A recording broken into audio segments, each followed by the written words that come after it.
I believe that I come from a very caring and loving family on both sides. My mom and my dad's parents were both very loving and caring people. They taught me about appreciation and being thankful for the things that you have, the little things that you have. They taught me about caring for other people.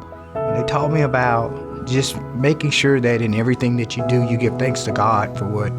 I had such a broad base of people that were always engaged with what I was doing that helped me, and not just my family, but people in the community in general. Law enforcement, I think, chose me more than I chose it. Just because you wear the title of chief doesn't mean that you get to make all the decisions. It means that you work for the people. You're not there to be served. The people are who we are to be serving. As I think about all of the different leadership roles that I've served in, I consider it a blessing from God. I think every job that I've had since that chief job has been God moving me rather than me moving me.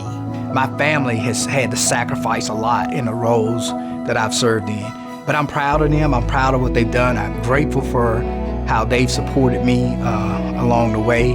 I don't know that I could be any more blessed than I've been.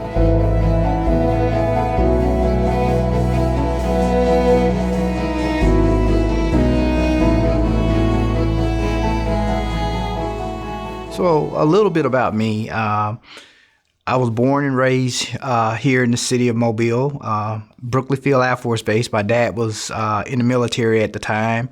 My grandparents on my mother's side lived down the bay, and my grandparents on my father's side was from the bottom. And so I've lived in the city of Mobile practically all of my life. I spent 10 years away, 5 years when I was a child. We lived in Dallas, and then another 5 years after I became an adult. Time I was in the military, spent about 5 years away from the city of Mobile. The remaining 50 years have been here. I am married, been married for 37 years. I have 3 wonderful children, a daughter and 2 sons.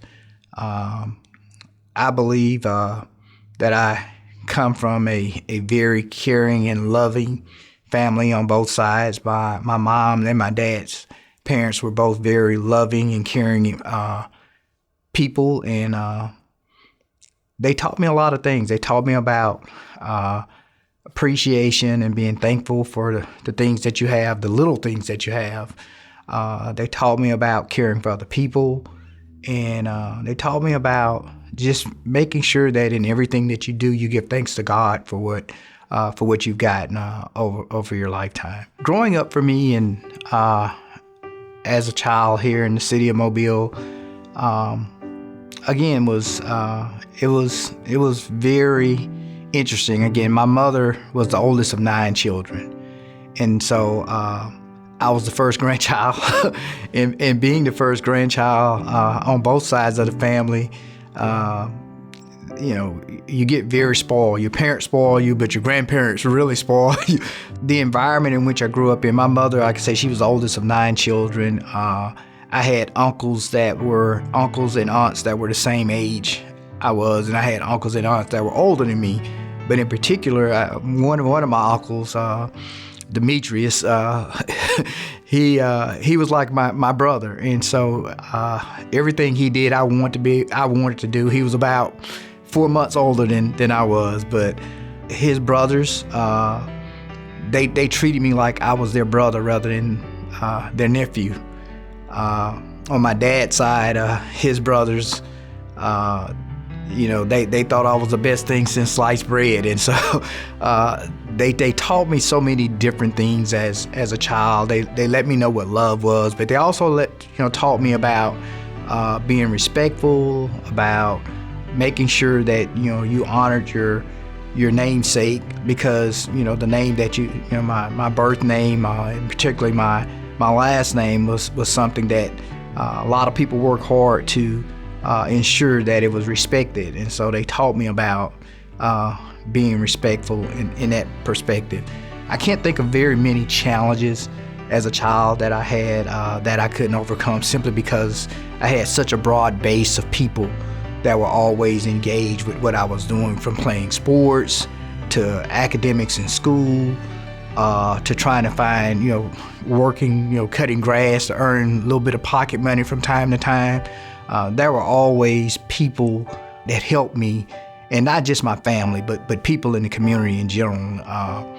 So those, for growing up for me, was really, I won't say easy, but the obstacles that I had were probably not nearly as great as some people. To be quite honest, as a person growing up, I never really had an interest in law enforcement. My plans after I left Mobile and went in the Navy was to either go into the medical profession. I got married my second year in the Navy, and I did what the Navy typically tells you not to do. They say, if you're planning to get out of the military, you need a plan for what's going to happen in your life once you exit the military.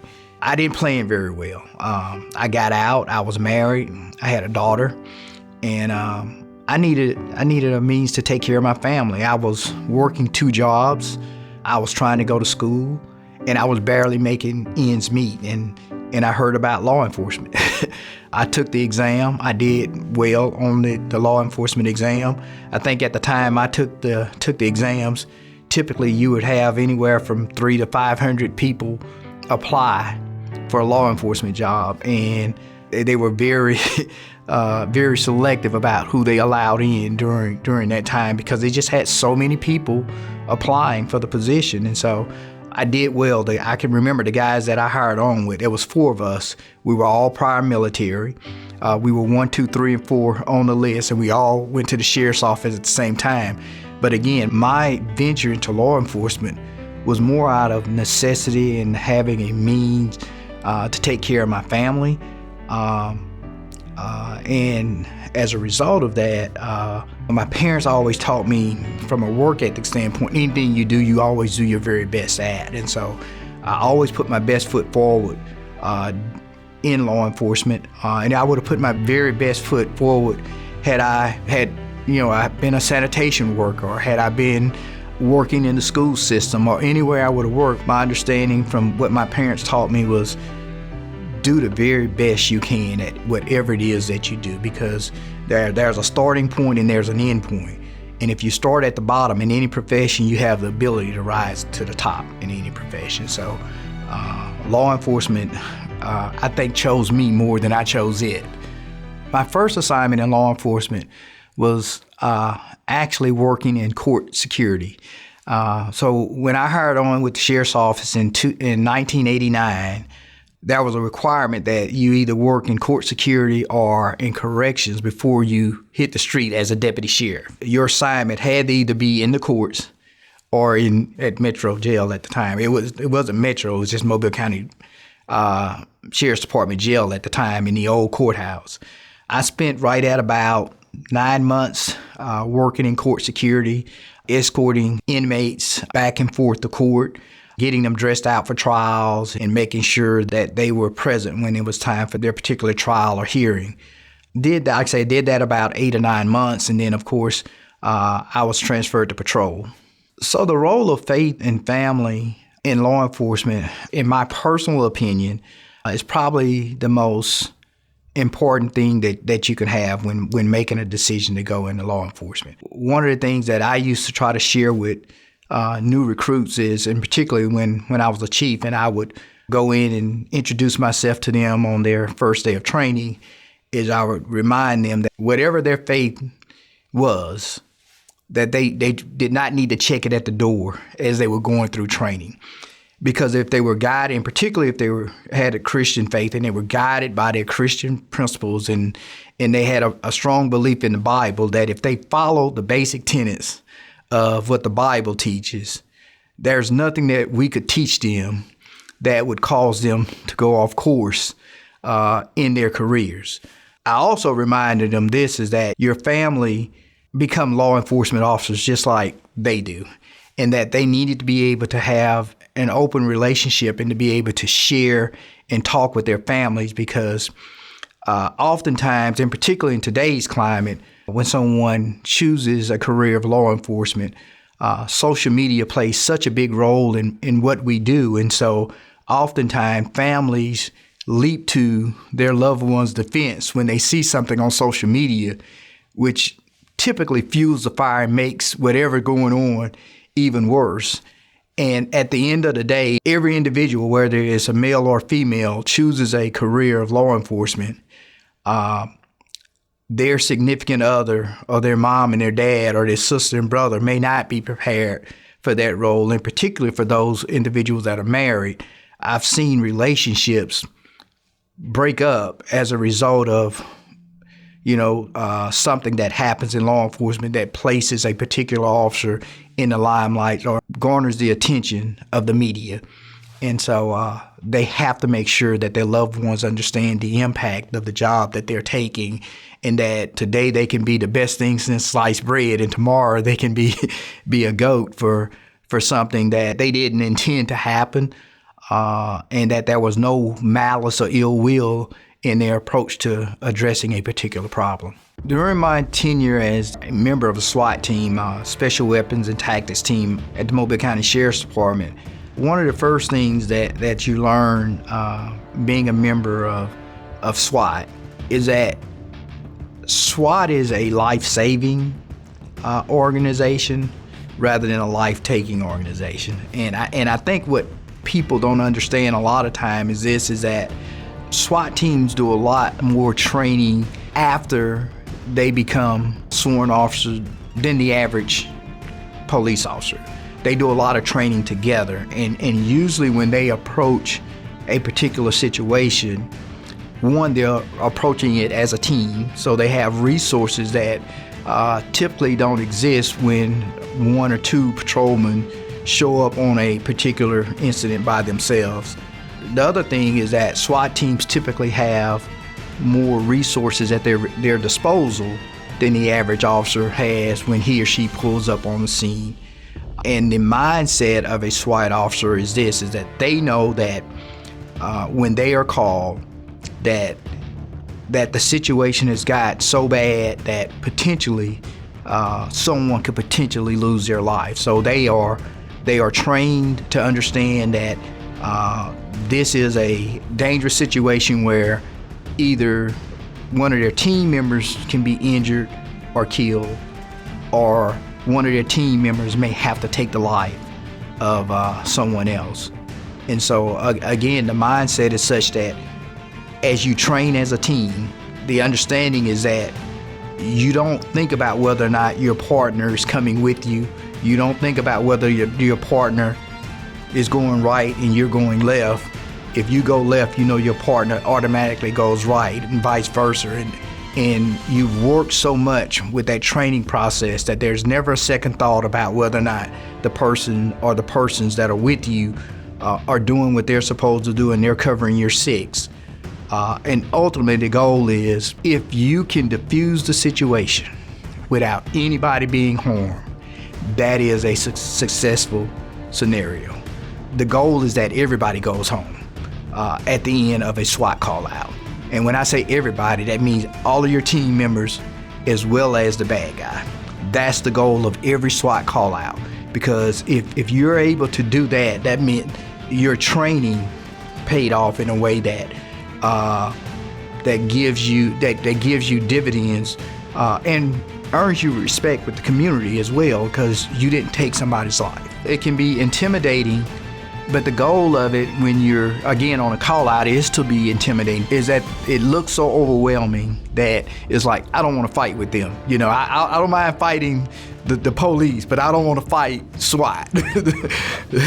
So a lot of people will equate SWAT on TV to SWAT in real life. And what I will tell people is that SWAT in real life is a lot what you see on TV without a lot of the gadgets and equipment that you see on TV.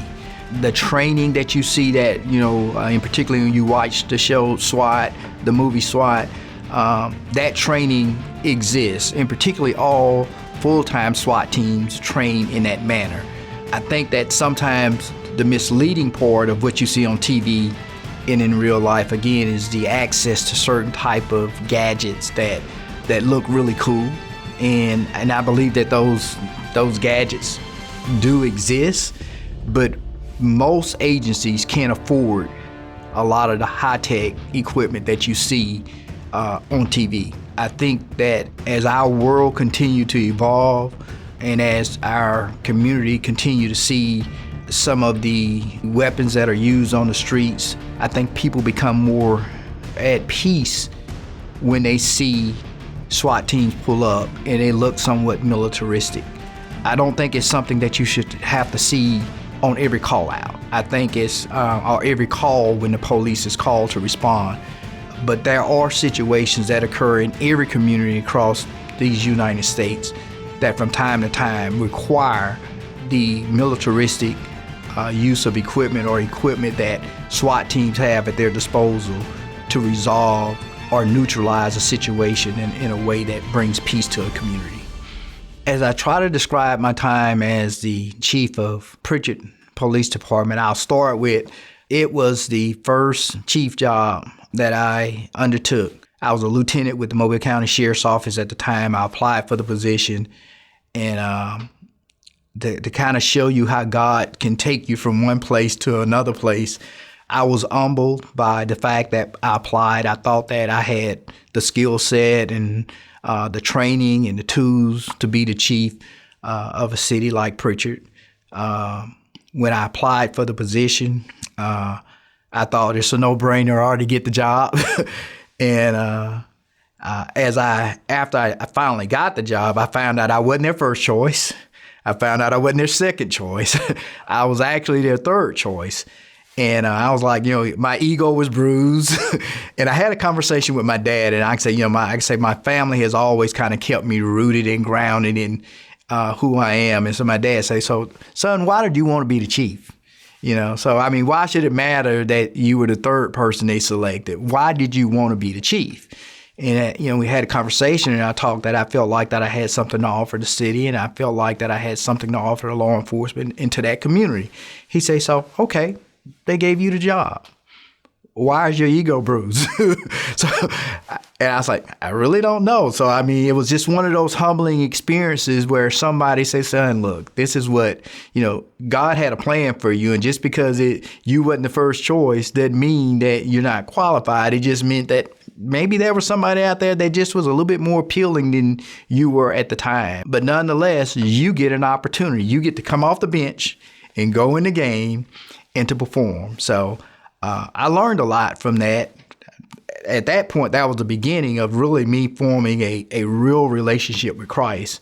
I went to church as a kid, but I learned that depending on God and praying to God and waiting for an answer and then executing on the answer that you got from God meant a whole lot. And so my relationship with Christ began to really flourish at that time. I truly understood the meaning of praying and waiting for answers and seeking guidance and then utilizing the wisdom that he gives you to execute on the things that you're doing. And so that was really, really a great time for me. I learned during that time that just because you wear the title of chief doesn't mean that you get to make all the decisions. You still have to depend on people around you. It means that you work for the people.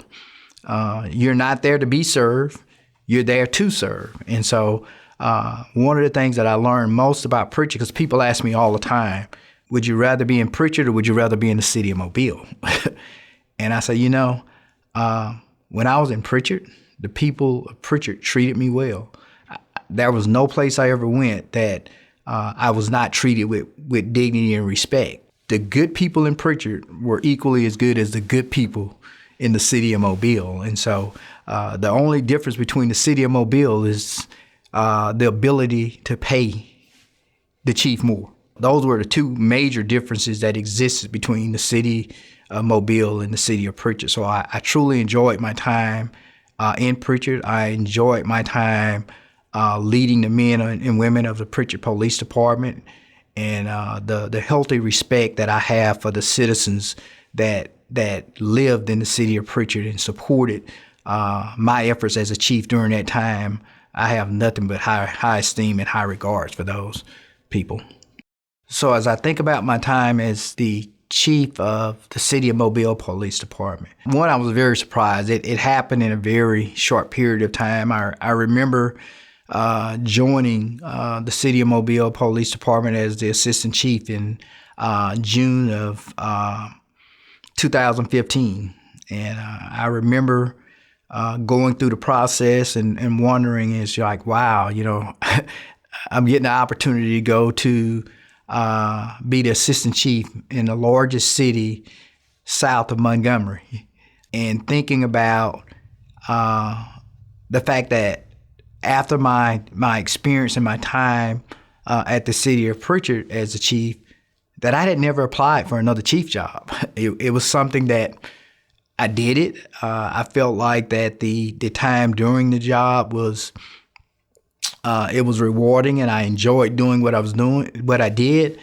But having the opportunity to go to be a chief at the largest city south of Montgomery, and not really planning to be a chief again, was really an exciting time for me. A year and 8 months after I took the assistant chief job, I'm promoted to chief of that city, and so it was really an interesting time. There were people that were very supportive of my time as chief, and as in any job, there were people that were opposed to my being the chief. But I have to say that in general, the men and women that works for the city of Mobile were very supportive. They did their jobs to the best of their ability, day in and day out. The citizens of the city of Mobile, again, they were equally as caring and supportive of my efforts and the department efforts over the 4 years that I served as the chief. I think everything goes back to trying to make sure that from a relationship standpoint, that you remember that the time in Pritchard taught me that, one, humbleness is very important, and two, that you're there to serve, not to be served. The thing that I tried to take with me from Pritchard and the things that I learned from the city of Pritchard as a chief, as I entered my tenure as a chief at Mobile, is that you're there to serve the people. And your goal day in and day out should be that you're accessible to the people. When you encounter the people that you are serving, that their time with you be time that they felt like their problem was the most important problem that was before you during that time that they spent with you. And so always making myself accessible, always making sure that the men and women that worked for the city of Mobile during my tenure understood that the people are who we are to be serving. And that the leadership within the department responsibility was not just to serve the people, but was also to serve the men and women that worked for the department. And so that they knew that they were supported as they went out to do their job day in and day out.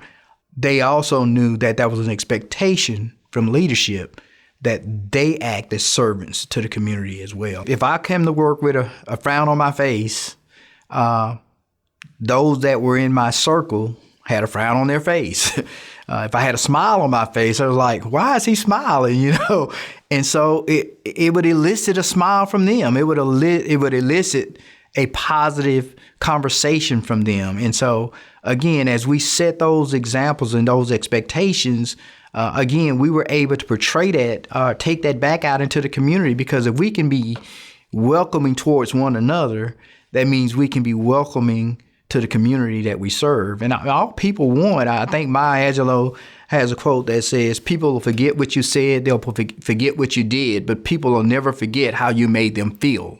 And so I take that to heart. I mean, the expectation is that when you're with me, I need to make you feel like you're the most important person in the world, because sometimes all you want is an opportunity to vent or to know that somebody heard how you feel, what's going on in your life today. And if people have more people that are in their lives that are like that, then maybe some of the problems that we have in the world today wouldn't necessarily be problems. And so I think that as we did those things during my tenure as chief, I think that we earned a lot of respect from the community, and we tried to make sure that the respect that we earned, that we gave back to those people that allowed us to police them during, in particularly, some very difficult times in our country as it related to police and community relations. So as I think about challenges in the roles that I've had as the chief of the city of Pritchard versus the challenges that I had as the chief of police in Mobile, one thing that comes to mind for me as a challenge in the city of Pritchard, probably no different than the challenges that really existed at the city of Mobile, but at the time it was a major difference in a city where the relationship between law enforcement and the community had broken down in such a way that there was a lot of mistrust with law enforcement in the city of Pritchard during the time that I was there. And so we had to get to the basic root of doing some things like knocking on doors and walking in communities and just being engaged and let them know that we're here, and if you call, we're coming. that basic, you know, and things had gotten so bad that people just felt like that if they called the police, nobody was going to show up. So that was one challenge. The next hurdle was manpower, because during my tenure as I walked through the door, Pritchard was the lowest paid municipality in Mobile County as it related to law enforcement. At that time, we had officers that were making less than a security guard, most security guards here in the city of Mobile. And so we had to figure out ways to raise their pay so that we could get more people through the door. We had to bring on board possible incentives. You know, as you looked at the municipalities that were around the city of Pritchard at the time, many of those municipalities had take-home cars and things that would potentially draw people to come to work for their municipality. And so we had to get creative about how we were able to get those type of resources for our men and women that work for us. And the other part was making sure that we got quality training for the men and women that work there. And probably the biggest hurdle that we had during that time, again, because of the climate of the city of Pritchard and how the relationship with the community had deteriorated to such, our relationship with other agencies, in particular with some of the federal agencies, had deteriorated so bad that there were people that didn't want to work with the city of Pritchard. And I can remember placing phone calls to some of those agencies and just asking the question, you know, are there investigations going on with any of my officers that the reason why you guys don't want to work with us? But if they're not, I need your help. And I can remember telling them that my reputation as a person is the same today as I wear a blue uniform as the chief of police for Pritchard as it was when I wore a brown uniform as a lieutenant with the Mobile County Sheriff's Office. I'm the same person, I'm just in a different uniform. Now, if there are issues within my department that I need to address, I need your help. But I need your help in my community as well. You know, relationships with federal agencies, in particular with small agencies, is necessary to help you weed out crime in your community. And so as we built those relationships, things began to change in the city of Pritchard. During that time, Miss Deborah Mack was the special agent in charge of the Mobile office here in Mobile County. I guess in the Southern District. I won't say Mobile County, but in the Southern District. And Miss Deborah Mack was most helpful to me in overcoming some of those challenges and obstacles that existed during that time period. And I am very grateful for what she was able to do to assist me in changing some of the dynamics of law enforcement in the city of Pritchard during that time. So as I think about three things that the community can do to prevent crime before it occurs, first I'll say is they have to be involved. And when I say involved, that means know your neighbor. know who, I won't say belongs in your community, but that is know who's a frequent visitor to your community. Know who lives in your community. Pay attention to what kind of vehicles they drive, who visits their home, what time they're visiting their home, so that you can see what's happening around you. Another thing that I think a community can do is don't necessarily take its cues about what's happening in the community from social media. I think communities have to, one, understand the law. The only way you get to understand the law and the system, the justice system, is to be involved. I know the city of Mobile, the city of Pritchard, the FBI, they all have citizens academy groups, and they take citizens through a program over an 8 or 12-week period, and they teach them about the different components of what's going on in law enforcement. And as people learn that process, they begin to realize that oftentimes law enforcement in their area are doing things, it's not as visible as they would like it to be a lot of times. I think that being engaged, and when you have an opportunity to participate in those type of activities, that you should participate in those type of activities. The last thing that I would say is, from a community standpoint, have community action group meetings, because a group of individuals' voice is much louder than a single individual. It gets the attention of our city leaders, our city council members, our mayors. It gets the attention of other people in the community.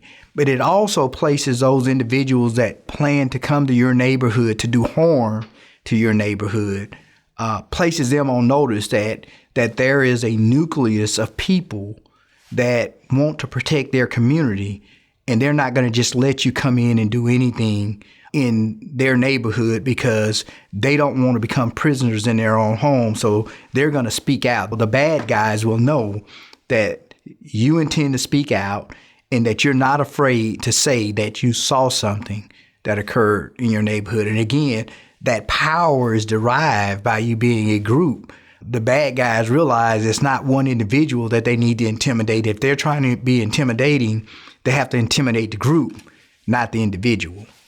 So as I think about things that can be done to build the relationship between law enforcement and the African American community here in the city of Mobile, or in Mobile County in general, I think we have to be willing to engage. When I say engage, is that if the police department is having something, you have to be willing to go and participate in what the police department is having, so that you can ask some of those questions that concern you as an individual. I also believe that when we ask questions, we have to also not expect that the answer is going to be, or the response is going to be what we want it to be, but the response should be, this is what actually happens, and this is how it happens.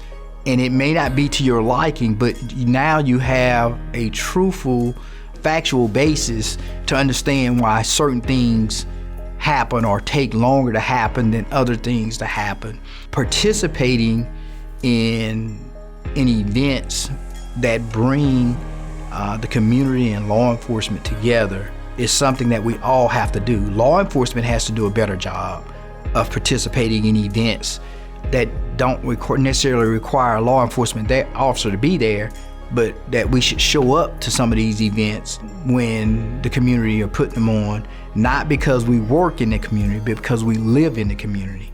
And that's one of the things that I used to try to tell people, is that when you look at a police officer, you call them a police officer because they've got on a blue uniform or maybe a brown uniform.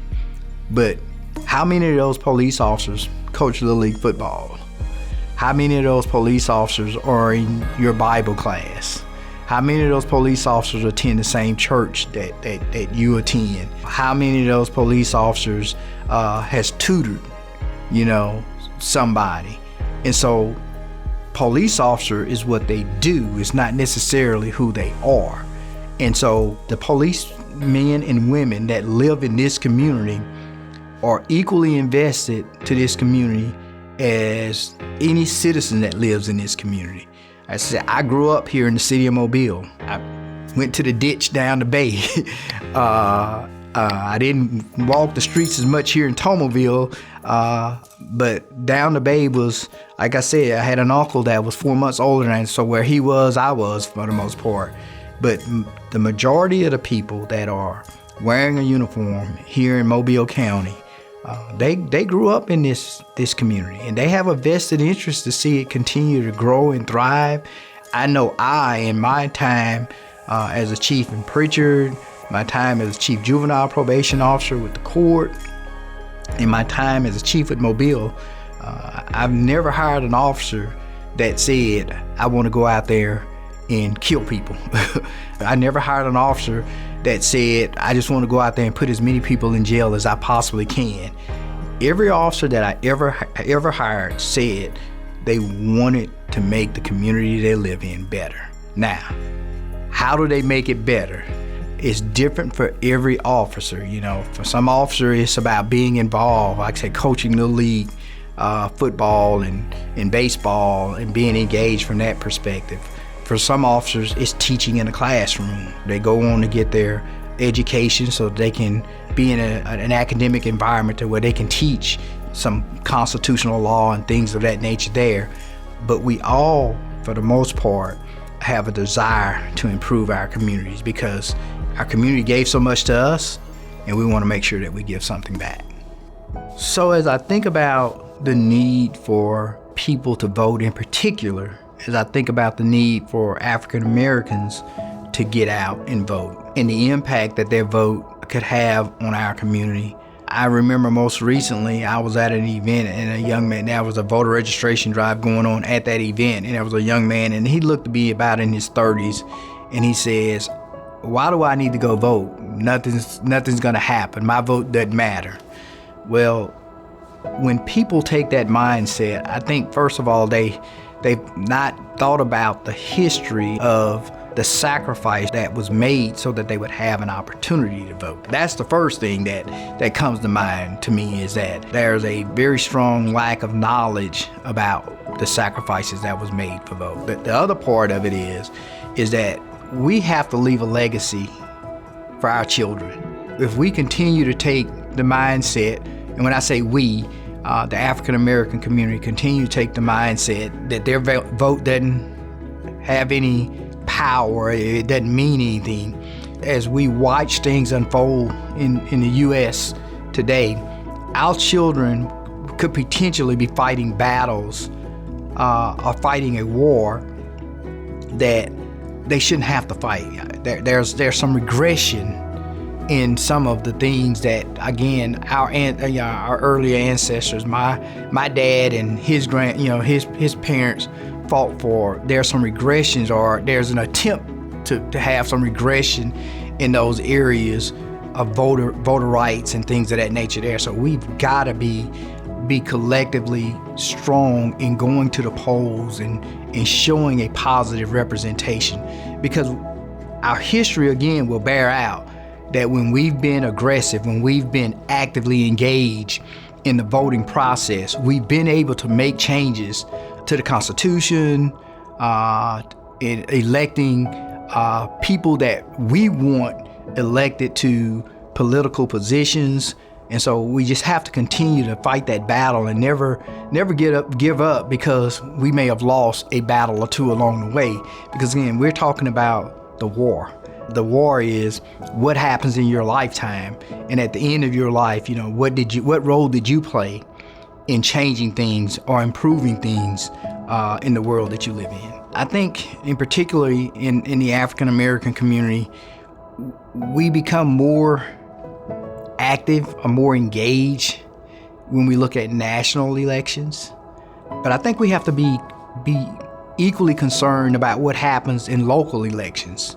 One thing that comes to mind to me just right now is that as you watch politics and how politics plays out, regardless whatever side of the aisle you stand on, Democrat or Republican, when a party takes the position that the best way to stop our judicial system, what we put in place as a constitution, the best way to stop something from happening is to remove someone from office because you differ with their ideas. And when I say that, I'm thinking about the Georgia case where the DA has brought charges against our former president. People in Georgia that sit on the state House of Representatives have put forth a motion to try to have her removed from her elected office because they differ with the fact that she had the power to impanel a grand jury that returned an indictment on a former president.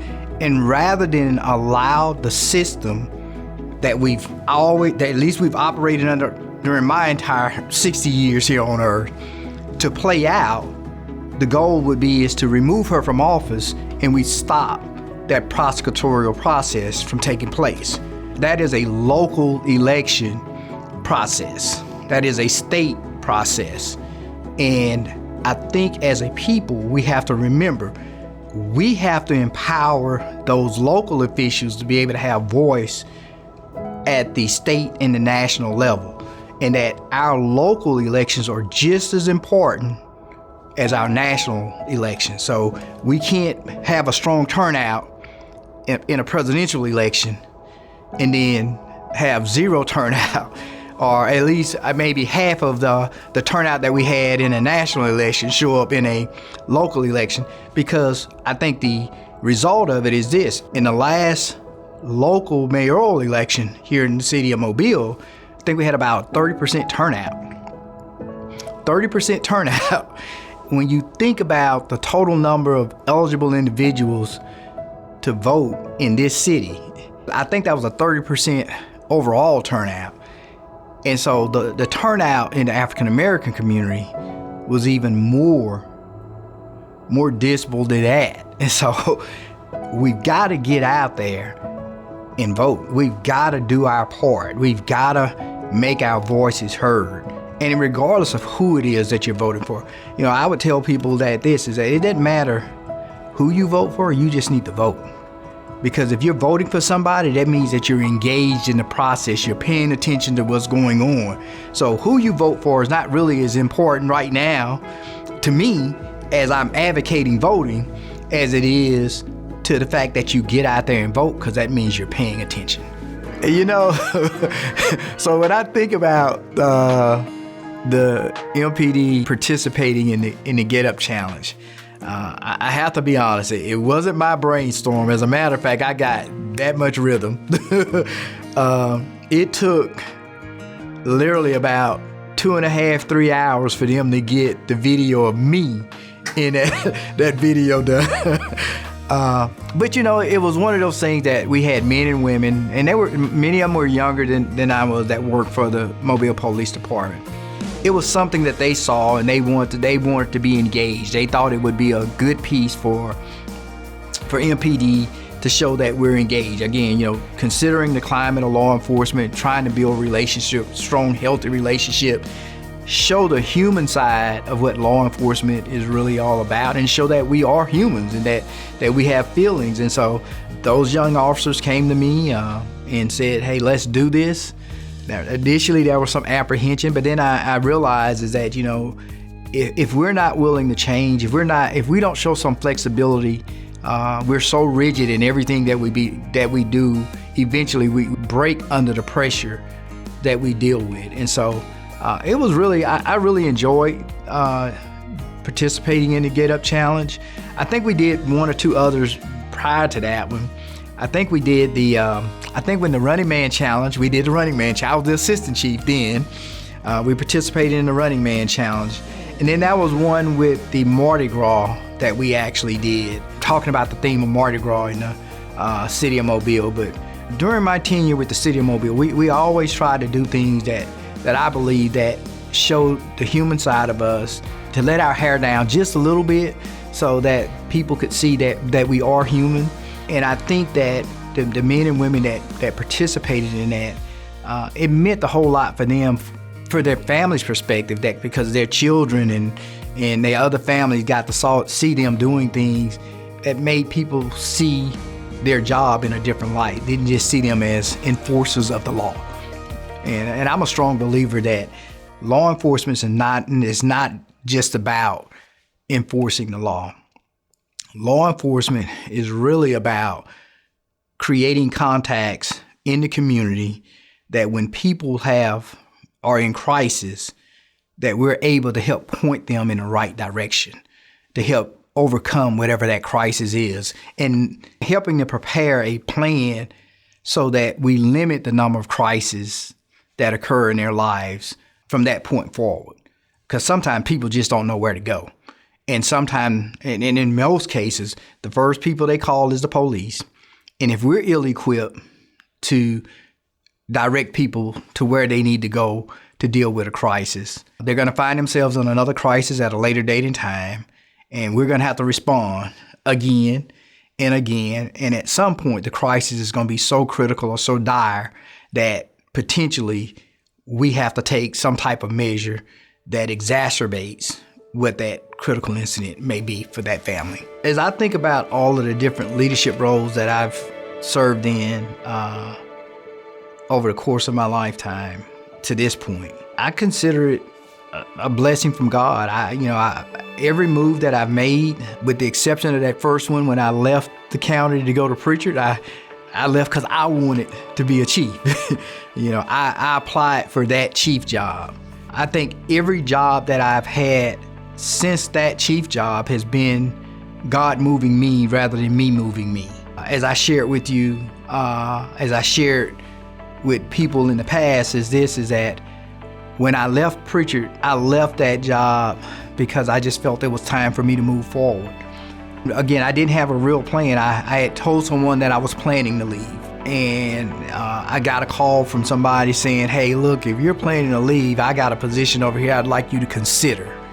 And I reached out to them, and it worked out. I was able to move from one job to another job seamlessly, but it wasn't me putting in resumes and applications and applying for different jobs. The same thing happened when I left the chief probation officer. That someone called and said, you consider putting in an application for this job. And so I believe it was God ordering my steps as I moved from place to place. But I also realized that in each one of those jobs that there's a responsibility that went with it. You get a title, but you shouldn't take the title and say, well, again, I'm the chief, and so it's time for people to serve me. You have to realize that you've been placed in a position of greater authority for servitude. There are two options. You can either take the position or not take the position. But if you take the position is not about what you're going to get out of it. The position is really about what you're going to be able to give to others by taking the position. Being a chief, being a director is about giving. And if you're not prepared to give, you really probably shouldn't take the job because it requires a lot of sacrifice. My family has had to sacrifice a lot in the roles that I've served in. And I'll give you an example of when I think about sacrifice. Both of my sons are MPD sworn officers, and it doesn't matter how hard they work. There will always be people out there to say the only reason they're working in this position or in that position is because their daddy was the chief or is the chief. And so they've had to work twice as hard as I probably would have had to work because I didn't have a daddy that worked in that position, so nobody could say I got where I got because of my dad. But they are in a position where that happens. Now, my dad told me is that if you want the job, you got to work twice as hard as the other guy that you're competing against for the job. So I've always taken that mindset that if I'm competing for a wide receiver position in playing football, if the guy in front of me miss one pass, I can't miss any passes. It's competitive. You've got to be twice as good because if all things being equal, sometimes it boils down to who the person likes better more than anything else. It doesn't really matter how talented you are sometimes. Leadership requires sacrifice.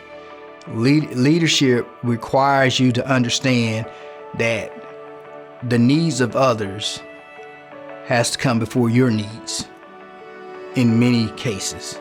leadership requires those that are around you and that love you to also understand that there's a sacrifice. If I have to say there's anything that I probably felt a little bad about over the last 30 plus years of my life, is that some of the sacrifices that my family has had to make, and particularly my immediate family has had to make, because of me and the things that I've done over the last 16, 17 years.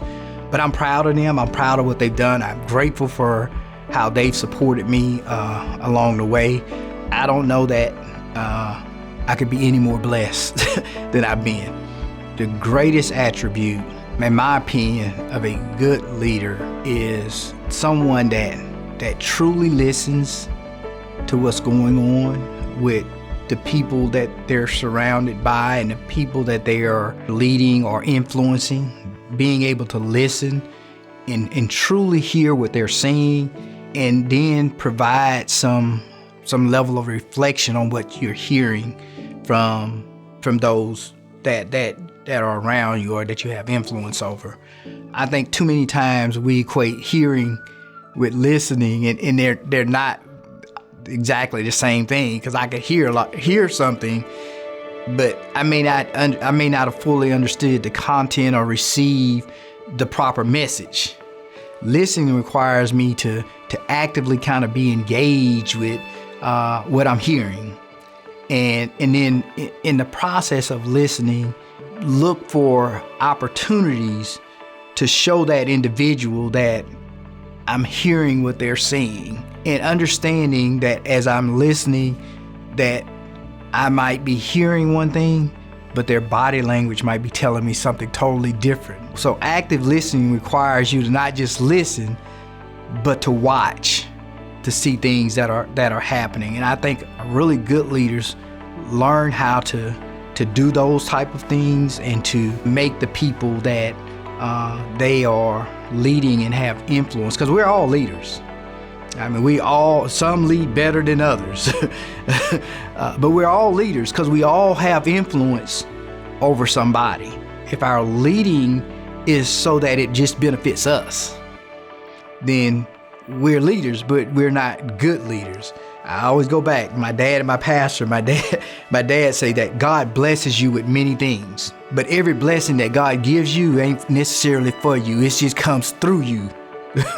And so I've learned over my lifetime that because God gives me something today, it might be just a pass through. I'm just a pass through for that blessing, and I have to be willing to relinquish that blessing. And I also have to not try to take credit for that pass-through blessing when I give it to you. Yeah. One of the things that drove me to come back to the youth court was probably when I think about my 30 plus years working in this profession, my best time, I guess my most rewarding time, has always been working with youth. When I was at the Child Ad Center, the investigators that conduct those type of investigations over there become the voice of the victims at the Child Ad Center. At Strickland, Chief Probation Officer, and being back here as administrator is, again, giving voice to children that probably otherwise would not necessarily have a voice. And sometimes we think that, well, if they hadn't committed a crime, they wouldn't be at Strickland. But the reality of it is that when children commit offenses, are they being criminal, or are they asking for help because something else not right? I had the pleasure of going to the Juvenile Probation Officer Conference most recently.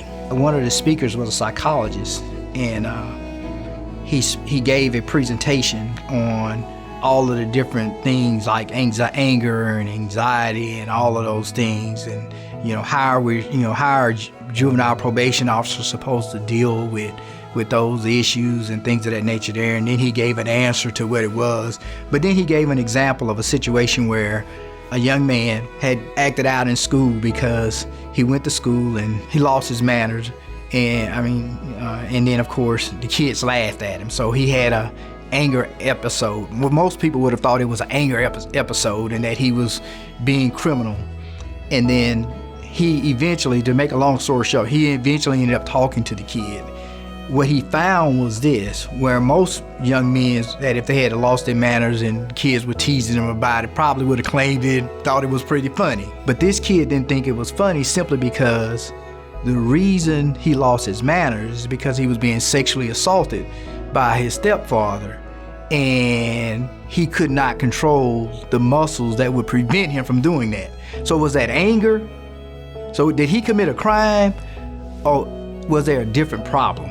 And I think a lot of times we forget with children, there's a reason for some of the things that happen with some of these kids. And many times they may be victims of some type of criminal behavior in their lives, and they just don't know how to voice it, or they don't feel comfortable talking to adults about it or something. We have to always be willing, regardless of how much bad stuff we've seen, we can never become so callous to the fact that people can be hurting while they're hurting other people. And we have to understand that piece. And I think a lot of times as a society, because we have seen so much, and what we see on TV play out, or what we see on social media continues to play out over and over and over again, it makes us callous to the fact that people are hurting. Many people have heard the saying, hurt people, and that's true, because they don't know no other way. They don't know any other way. I remember the first time I came out here to work with Judge Naaman, he said, when I sit on a bench in family court, I have to have compassion, because on one hand, I've got a family asking me for justice, and on the other hand, I got a family asking me for mercy. How do you deal with, a situation where you had where someone was assaulted or killed? Let's say they're two individuals, they were best friends, and then something bad happens, and all of a sudden one of them is dead at the hands of the other one. You got a family on this side asking for justice, and a family on this side asking for mercy, and where is the middle? And you're asking a man to make a decision about where the middle is, because that family that's asking for justice, the only thing in their mind, they need to go to jail for the rest of their lives. The family that's asking for mercy is, Judge, please don't send them to jail for the rest of their lives. There's good in them. And I don't think there's anybody that's alive that spent any time breathing and living on this earth that didn't have some good in them. I may not have saw it, but somebody did.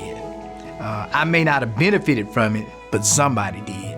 And I think that we have to always kind of remember that there should be some level of mercy, because God gives us mercy, new grace and mercy every day. And man created this sense of justice system that we have. And oftentimes it doesn't jive with what God has in place all the time. As I think more directly about what causes youth violence in the city of Mobile, I'll start with probably the first dynamic of this process is that there's a severe deterioration of the family unit. And a lot of times we want to say it's absentee dads, and that it has a role in it, that absentee dads. But we got absentee moms. We got grandparents that are raising children. We don't talk about that dynamic as much as we should, but grandparents, that's why they call them grand. They're supposed to be able to spoil their grandchildren, not have to be responsible for raising their grandchildren. The deterioration of the family unit, again, is that we've lost a lot of the things that was really the glue that made young people be respectful in the community. My mom got married at 18. I think I was conceived at 19. So teen pregnancy or teen birth, back then, it wasn't the ideal situation.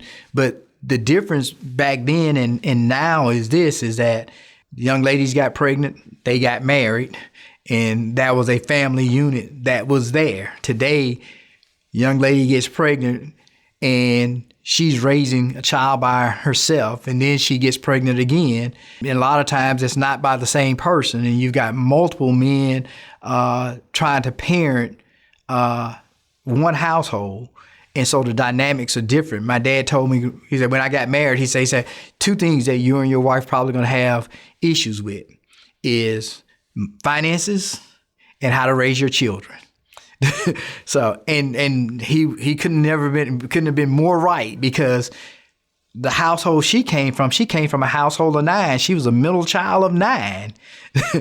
She hear this on the podcast, she'll be like, I can't believe you said. My wife, I can remember we started dating her senior year of high school. My wife, piece of chicken, her senior year in high school was the bat. When you come from a large family, everybody got a designated piece of food, and you have to graduate to the next piece. I came from a family of 4, so the dynamics in our family, and I was the oldest, she was a middle child, and so the dynamics were different, and so all of those things impact the family unit.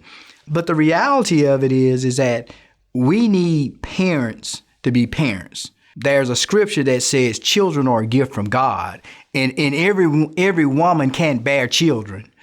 But those that are blessed to bear children, one, they should take the responsibility so much more seriously than some of them do. Because I don't ever want anybody to think that I'm saying all people do the same thing, but there are people that fail to follow through with their parental responsibilities when it comes to providing and teaching their children. They're so willing to shift the burden and responsibility to somebody else. Our school system was designed to continue education, not to just provide the basis of education. It's a parent's responsibility to teach a kid his or her name and how to spell his or her name and how to tie their shoes and to do the little things like that, or how the basic tenets of how to read a book. It's a parent's responsibility to do that. And we shift that burden. There are so many parents that shift that burden to somebody else so that they have somebody else to blame for the failures of their children.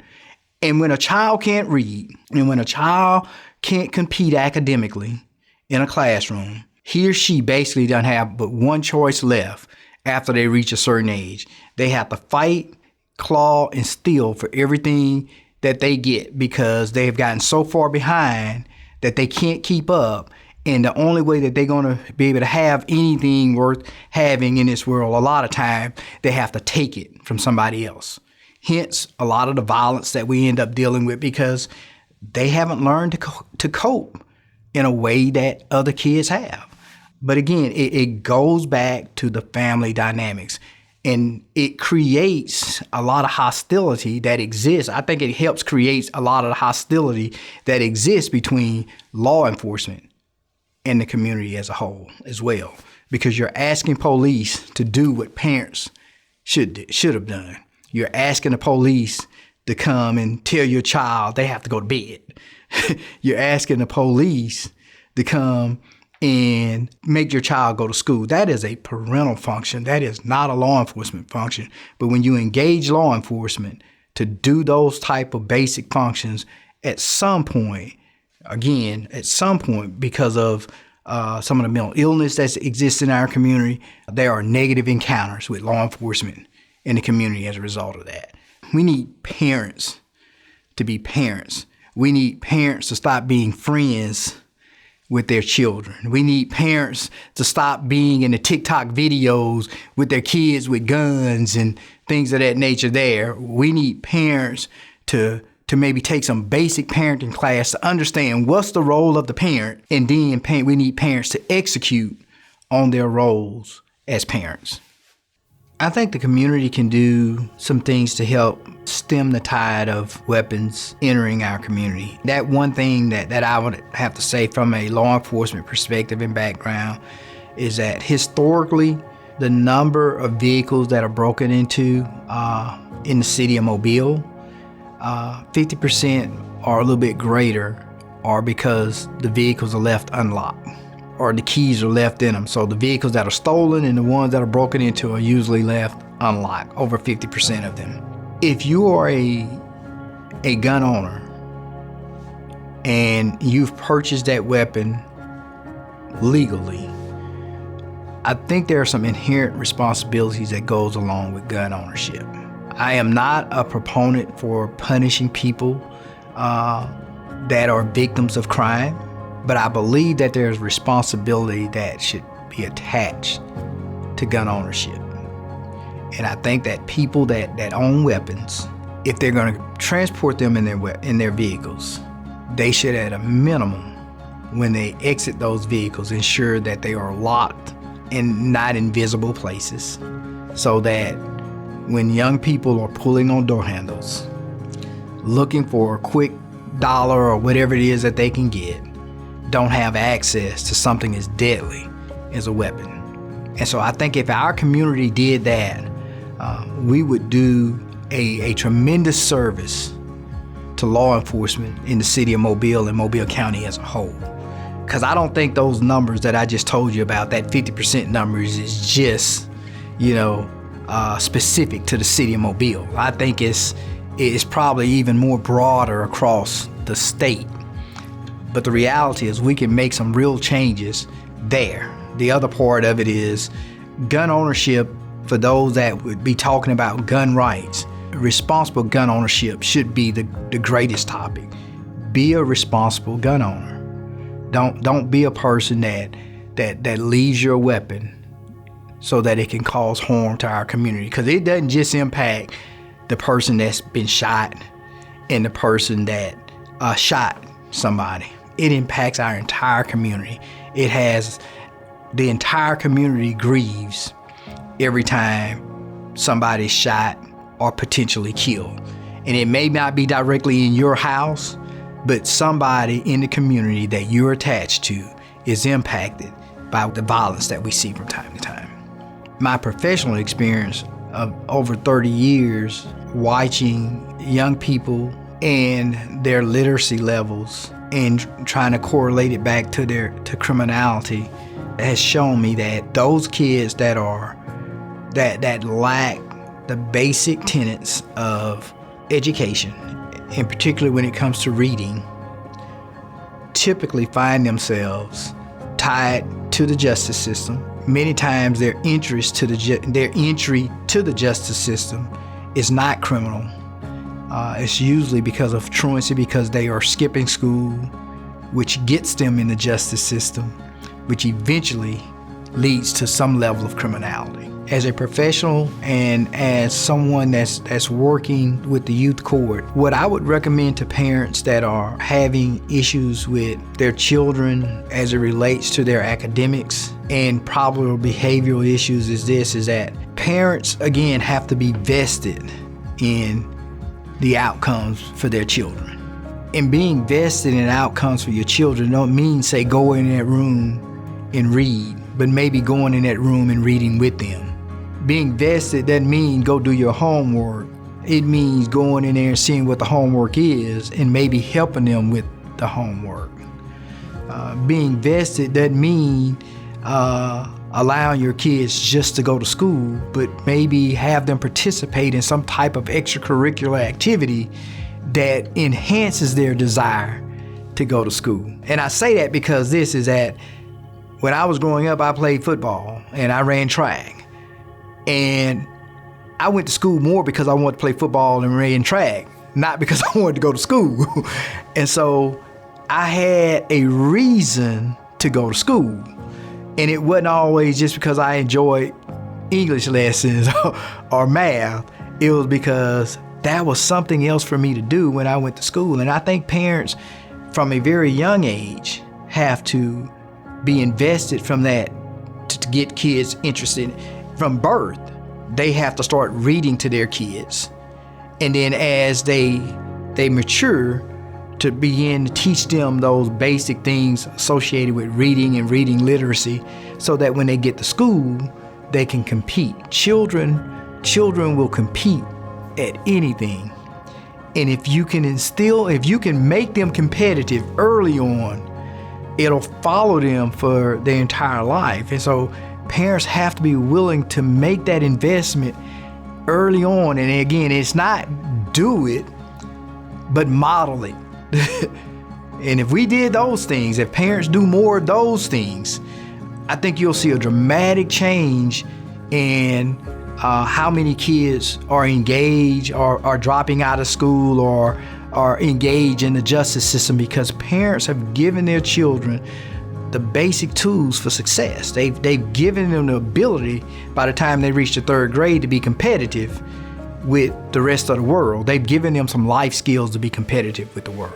As I continue to wake up every morning, I continue to pray and call on God to provide guidance for me in my life. I've been praying for a number of years about what's next. And so as I left the city of Mobile to come to Strickland and to re-engage here with the youth court, it has been on my mind about the opportunity maybe running for mayor one day here in the city of Mobile.